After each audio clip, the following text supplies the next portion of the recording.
Hi, is that Drew? Hey, what's up, man? Hi, good to speak to you. It's Howard J. Foster from Camden Town Radio here. Hey, it's great. I'm so grateful for you guys having me on. It's just an honor to be, on your station. Thank you so much. Oh, you're welcome. It's great to have you on the show. And it's actually our second link-up with Chicago in a matter of weeks. Oh. So we had a producer. Shout out Chi-Town. Stand up. Yeah, we had a producer on a few weeks ago. So it's great to link up once again with such a great city, a great musical city. And definitely. And Chi-Town sends our love to Camden as well. Oh, that's great. Definitely. Great. So, am I right? Your full name is Drew the Kid, or your artist name is Drew the Kid? Yes, Drew the Kid. All right. Kid with 3 eyes. Ah, so right. K-I. Okay, that's great. Well, if people are looking to find you online, then we'll make sure we include that on our promo that goes out. That's great. Now, it sounds like you are in Chicago at the moment. Is that right? Yep, definitely. All right, great. So, are you from downtown Chicago or whereabouts? I'm from like the western side of Chicago, which is like Maywood, and I do a lot of my work as far as music in downtown Chicago. Ah, right. And that's where my producer and most of my team is. Okay. And yeah, it's such a beautiful city. I just love creating here, and it just inspires me to make the best music I can make. So. Yes, well, certainly a very famous musical city. And were you born and raised in Chicago? Yeah, born and raised in Chicago. I moved to Miami in 2013, but then we moved back in late 2017. Right. So it was like just moving from the hot weather, and we moved in the middle of a snowstorm too. So it was like moving from the hot weather to the cold weather was crazy. Yes, but I mean, I'm so happy to be back. Yes, well, perhaps the Chicago weather is a bit more similar to London weather. Maybe. Oh yeah, definitely. So, all right, that's great. Well, do you want to give us a bit of background to how you started out in music? Oh yeah, definitely. So I started doing music my junior year of high school when I was 16 years old. Right. And I just had some friends in school who were also making music, but everybody was just at such a beginner level. Like we weren't making anything that was quality. So we were like, you know what? Yeah. We're gonna go back to the drawing board and just constantly improve and just work towards it. And then moving back to Chicago, I started networking more, just being on LinkedIn and just meeting my producer and most of the people who I work with now. And we just built up our chemistry and started learning each other's, styles and what type of music we wanted to make. And then that's really how we just came up with even Como Estas and all of our future projects, just knowing about each other and just making the best product. Yes. Now, Como Estas, that's your latest single, I believe. Is that right? Yes. All right. Definitely, yeah. We'll come on to that a bit later on. But just a little bit more about your beginnings in music. So, would you say your style is hip hop? Is that right? Yeah. I would say I'm definitely based in hip hop. With my mom, she used to be a rapper. She went on tour with Ice Cube and different type of 90s artists and stuff. But when I was younger, I was involved in choir in my school, so definitely had a lot of singing background. But I never really, well, at least when I started out, I never really wanted to show that side. Yes. And then eventually, I started incorporating that more into my music and embracing it. Like, I'm not just going to box myself in and limit myself to just being a rapper. Like, I'm going to incorporate my singing side as well. So, definitely happy that was part of my artist growth, you could say. Yes, and it sounds like music is in the family then. Oh, yeah, definitely. My grandmother also wrote this house single called Single Girl. Oh, right. And in Chicago, it got shown a lot of love, and people still play it to this day. So it's like just amazing to hear, the different generations of my family and how they involve in music, and just still hear their stuff being spun at the local clubs in 2019. Like, that's crazy. Oh, right. That sounds great. Now, you mentioned an artist, Ice Cube, there.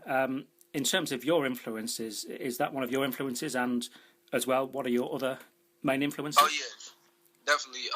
I would say Ice Cube, the whole NWA crew. Yeah.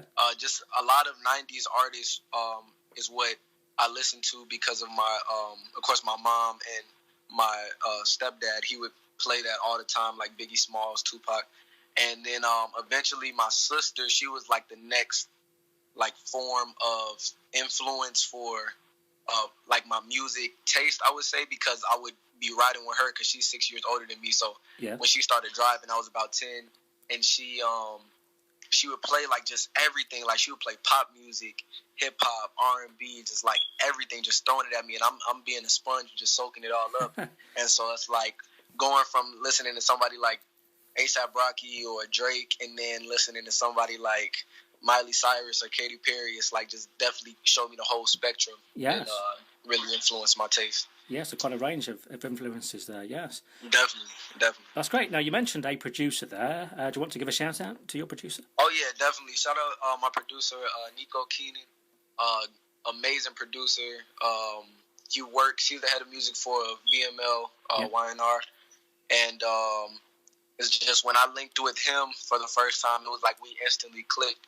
And it's just we started growing together. And he like usually just sends me stuff all the time, and I'll be like, oh yeah, I love this. And then I have my own home studio set up, so I record demos and stuff. Oh, right. But it was like when he sent me the beat for Como Estás, it was just like, man, like we both kind of like had that look on our face, like this is the one. Right. Like, this is what we need to execute and properly release. Like it was crazy. Yeah. So your producer has been influential on your musical style as well, then you would say. Oh yeah, definitely. Yeah. He just brings such a fresh approach to like just all of my music in general, because yes, you know, you have the traditional, you know, trap music where you have those beats that's easy to distinguish. Yes.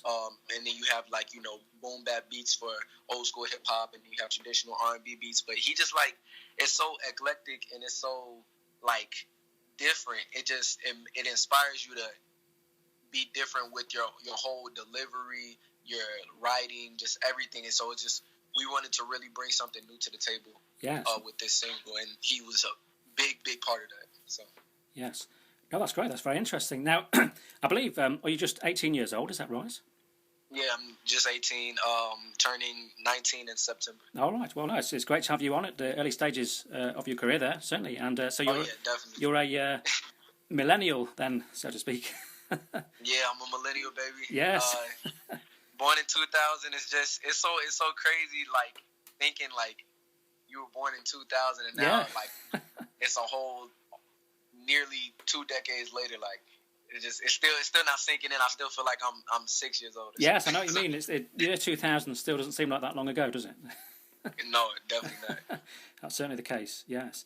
That's very interesting. Well, I mean, to talk on musical style again, would you say, as well as music beyond the year 2000, you're very influenced by, say, 80s and 90s music as well, or? Oh yeah, definitely. Yeah, like I said, with my mom being a rapper in the 80s and 90s, just being in that world, I feel like, I mean, of course they call that the golden era of hip hop, but I feel like a lot of other genres were underrated. Like just being like immersed in you know, new people coming out. Like I know in this day and age, you have like maybe a musical artist coming out like every week or every 2 weeks, but like back then it was like if they could establish themselves, it was like for a reason. So it was like, you know, just quality music being put out every single time, and it wasn't no type of saturation. It was just that pure musical talent, and it's like I definitely take a lot of inspiration from that, and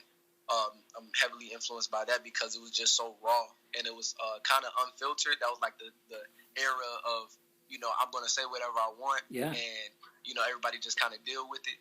So it's like I definitely would have loved to be in that era, but I'm happy I'm here right now. Yes. Oh, it makes sense. Yes. Well, I mean, still a lot of great records from those eras get played, mixed and sampled today. Of course.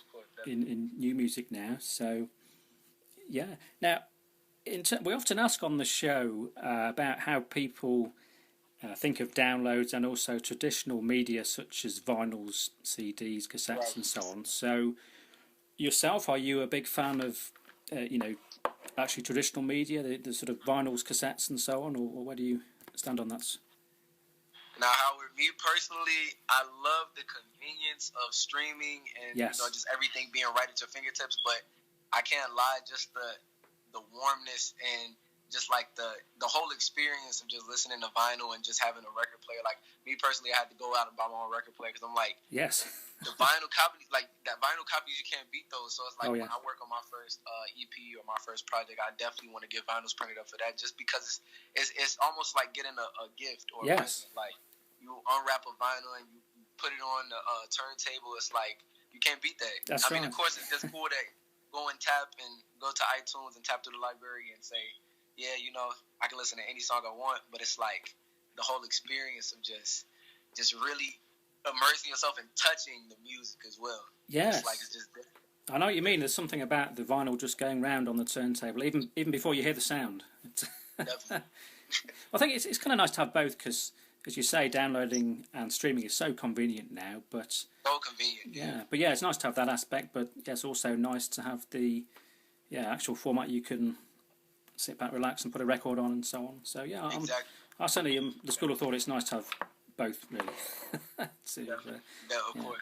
Right, that's great. That's very interesting. Now, we're interested in terms of your gigging, whether you've done a lot of performing at the moment. I mean, is that, are you equally a sort of live and a studio act, or have you done more in the studio? What's the balance for you? I feel like my performance skills are definitely still developing, but I feel like I have a lot of potential to be a great performer, and I'm still learning. But as far as shows, we just recently did a show in Milwaukee, Wisconsin. All right. With the very talented Indiana Masara, which is a pop artist, and she's only 16 as well. So it's like the youth coming together. Yes. And doing the show, and I did a song with her that I had a feature on, and it was an amazing experience because it was a sold out venue, and it was a very large venue, so like around 4,000 people there.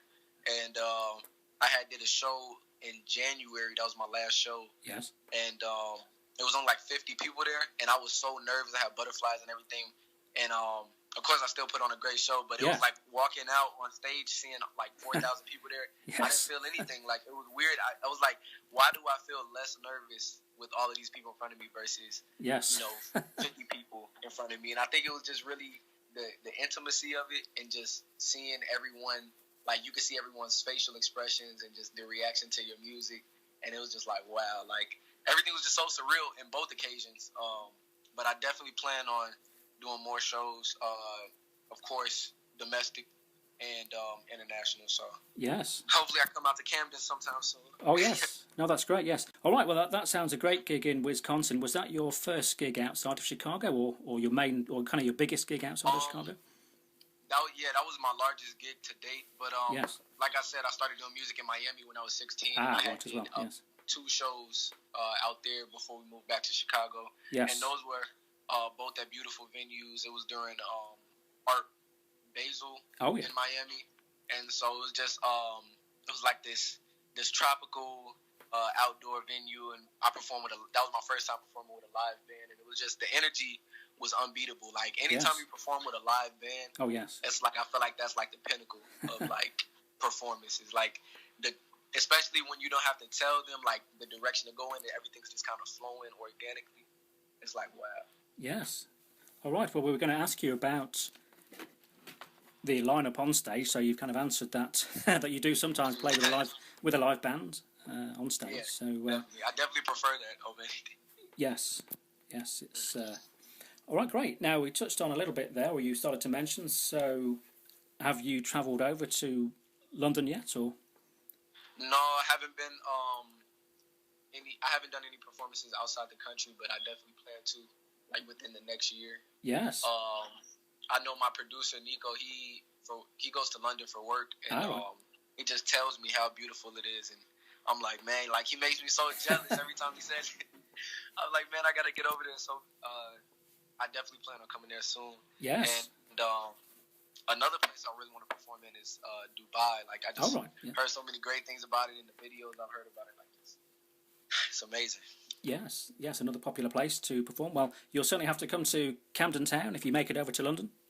Of course, that's my first destination. Yes, we're interested. Have you read much about Camden Town or seen things in the media about Camden Town at all? Or? My PR team and my distributor is MN2S, which is Milk and Two Sugars. Oh, yeah. And they're based in London. So they kind of give me a little bit of background, but I definitely got to do some more research. And But I'm more of a hands-on learner, so I would definitely love to come there and just be immersed in the atmosphere and the culture of Camden. Oh, yeah. I'd definitely recommend you come down. Of course. Yeah, I'd definitely recommend coming down to Camden. I mean, it's a great place to hang out as well as to do a gig, because a lot of artists... of course, yeah. Yeah, a lot of artists that play here, they do... Of course. Yeah, a lot of artists that play here, they often hang out in Camden, either before the gig or they'll come down a day before. Oh, wow. I would love to come down there and, hang out and just do some sightseeing. Yeah. And just be in the area, Yeah, no, it's a great place, Camden, because you've got some very nice parks nearby as well, and also you're not far from the main attractions of London. I mean, we're only sort of 20 minutes away from Buckingham Palace and Oxford Circus and so on. So it's all within quite a small area, really. So yeah, it's a great place to visit. You never get bored in Camden Town. Love For sure. Excited to come down. Yes. All right, that's great. Now, in terms of places that you'd like to perform, you mentioned a couple there. Are there any other sort of big venues in America that one day you think, I'd love to play, Madison Square Garden or places, any sort of venues that you really would love to play at? Yeah, definitely. I would love to play House of Blues in Chicago. Oh, yeah. That's like my first. Also United Center in Chicago, home of the Bulls. Yes. The Roxy in LA, Staples Center. Oh, yeah. Madison Square Garden. Where else? I think that's really the big ones that come to mind. Yeah, actually, Camden Town Radio was recently in Orlando, Florida, actually. Oh, wow. It was our first, the station's first visit, and we actually went to the Orlando Magic Stadium. Man, shout out to the Orlando Magic. Yeah. What would be really crazy is if I got a chance to perform at Disney World. Oh yes. Well, they do a lot of music shows there. Yes. Yeah, that would be ridiculous. I know it's on a lot of artists' schedules now to play there. Right. So, definitely. So that's another one for me. Yes. What about the sort of West Coast of Los Angeles and so on? Is that a? Yeah. Staples Center, the Roxy. Oh yes, and I know they got a lot of great outdoor venues. There's a big hip hop festival called Rolling Loud. Ah, yes. They do it in Los Angeles, so definitely want to be on that lineup one day. Yes, that'd be good. And really, festivals, I feel like festivals are just so great because you get a chance to meet other artists and, just it increases your opportunity to collaborate with them. Yes. And it's just so many artists that I would love to work with, and I feel like that would be a great chance to meet them. But then also meeting more fans, like just the turnouts for festivals are just so big. Yes. And it gives you a great chance to just see everybody and see everybody enjoying the music and showing love and everything. Yes, well, festivals are very big, as I'm sure you know, in the UK, very popular. Yeah, definitely. So, is Wireless Festival? It is, yes. That's one of our big festivals that we have, yes. Man, I would love to come out there for Wireless Festival. Yeah, we have to come over to... I guess the good thing about the UK is because we're such a small island, then, you can get around to different places quite quickly. Definitely. And, yes. All right. Oh, that sounds great. Yes. Now, to just touch a little bit more on your influences, in terms of modern-day artists, so artists sort of around at the moment and releasing material, who would you say, in terms of your contemporaries, your sort of main influences, really?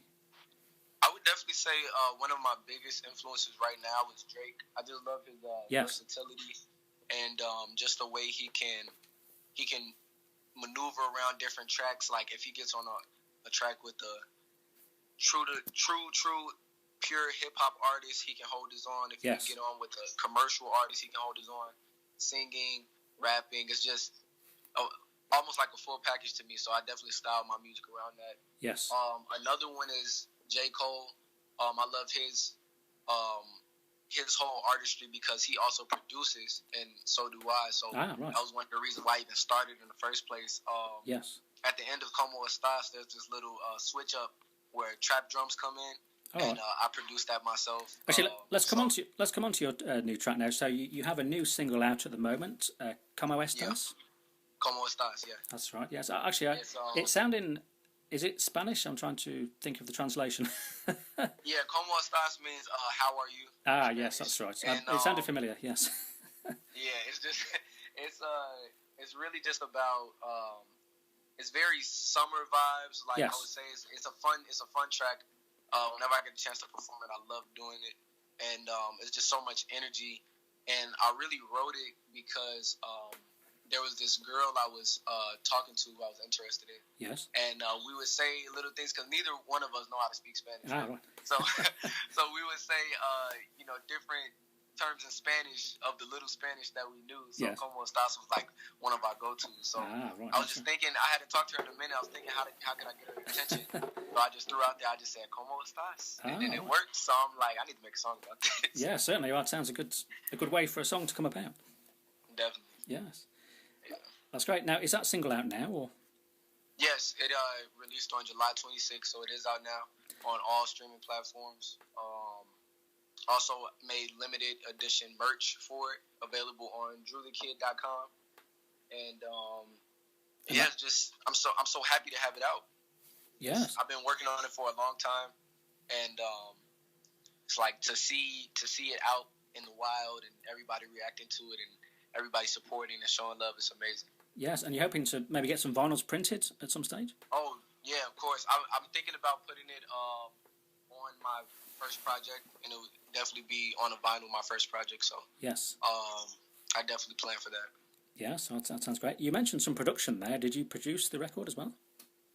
My producer, Nico Keenan, he produced most of the record. Yes. But like I said, at the end, on the third chorus, I added some trap drums in, and I produced that whole little switch up. Okay. And I feel like it really added some more flavor on top of a very flavorful song. Yes. So I'm just happy I could contribute in that way, and also writing and vocals and everything with that. So great. Well, we hope to play that on the show as well, and we shall send the listeners the way of your website, so hopefully they can discover other music as well. Are you on the usual platforms of Instagram and Twitter and so on?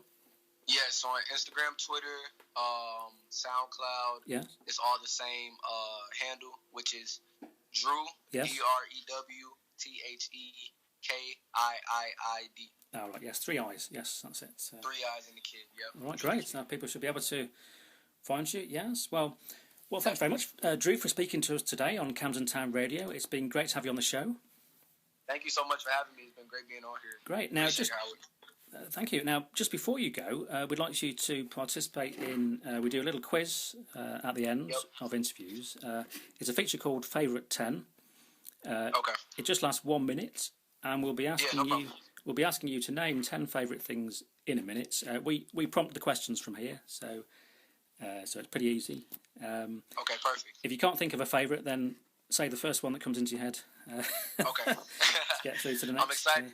I love quizzes. All right, great. So, favourite 10 about to begin. Are you ready to go? Yes, I am. Okay, here we go. Favourite book? Pride and Prejudice. Favourite film? Favourite film is Chronicle. Favourite place to go on vacation? Favourite place to go on vacation? To go on vacation, I would definitely have to say Hawaii. Makes sense. Yes. Favourite type of tree? I would have to say oak tree, because my grandfather loved oak trees. So right, that's a good one too. Reminds me of him. Yes, a good one to have. Favourite type of fruit? Favourite type of fruit? I love mangoes. Favourite style of music? Hip hop, of course. Yeah. If you're out at a restaurant, you have to choose between starter and dessert. Which would it be? Oh yeah, let me get dessert. I got a super sweet. Yeah. Favourite country? America. Okay. And finally, favourite type of weather? I love the fall. I was born in the fall. I love wearing sweaters. Can't beat the fall. That's great. Well, thanks, Drew. I think you've completed that in just under 1 minute. Thank you. Hey, Hey, this is Drew the Kid on Camden Town Radio. Thank you guys so much for having me. Shout out to my fans in the UK and America. New music coming soon. Hopefully have a project out by the early next year. And, you know, stay involved. Keep up with me on social media. And keep rocking.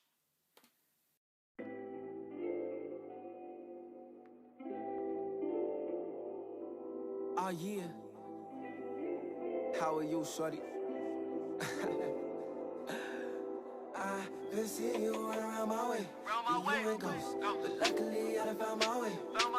Back to you and now I can finally say TN is out tiempo, but you won't give me the time of day, so I just say como estás? Girl, how you doing? I don't speak Spanish, but just for you, I'm so fluent. Now tell me como estás? Girl, how you doing? I just been chasing and chasing. I do you right, I can prove it. Now tell me como estás? Girl, how you doing? I don't speak Spanish, but just for you, I'm so fluent. Now tell me como estás? Girl, how you doing? You act all mad when I ask you, but girl, you know when I do it. Yeah. Look, I just gotta make first contact, you an alien, baby. But let me talk to the real you, no pseudonym and no alias, baby. I can tell you hurt. That's why you front your move when I come through. I ain't in pursuit of trying to hunt you. I just care about you, and maybe it's crazy cause you just met. But you need that TLC and healing. You give me that side out from your left down, your heart cold and chilly like damn. Shorty, you can take the lead like T-Boz. I just be up in the back and check up on you while I cherish you with these eyes, feel me? And you need reassurance, I know. I can't give it to you while I show you how far I go. For you, I do it all for you. So don't cut me off, baby, please tell me how are you? I've been seeing you run around my way. You and ghosts, but luckily I done found my way. Back to you and now I can finally say TN is out tiempo, but you won't give me the time of day, so I just say como estás? Girl, how you doing? I don't speak Spanish, but just for you I'm so fluent. Now tell me como estás? Girl, how you doing? I just been chasing and chasing. I do you right, I can prove it. Now tell me como estás? Girl, how you doing? I don't speak Spanish, but just for you I'm so fluent. Now tell me como estás? Girl, how you doing? You act all mad when I ask you, but girl, you know when I do it, yeah. Look, let's not get too deep. It's two of us, so we too deep. Got a cool for you when it come equipped, but only 2 seats. That means something. You are the only one I need to ride for me. No extra pieces on the side for me. Maybe 1 or 2. I'm just playing, shorty smile for me. Why so serious, baby? Oh yeah, you a city girl, don't take no jokes. Period, baby, I hear you. Well, the only thing that you gotta take is me. So I take your number, just stay silent. Don't change on me like this beat. How are you? How you doing? How you feeling, hey? Let me know. Please, let me know. Como estás? Girl, how you doing? I don't speak Spanish, but just for you I'm so fluent. Now tell me como estás? Girl, how you doing? I just been chasing and chasing. I do you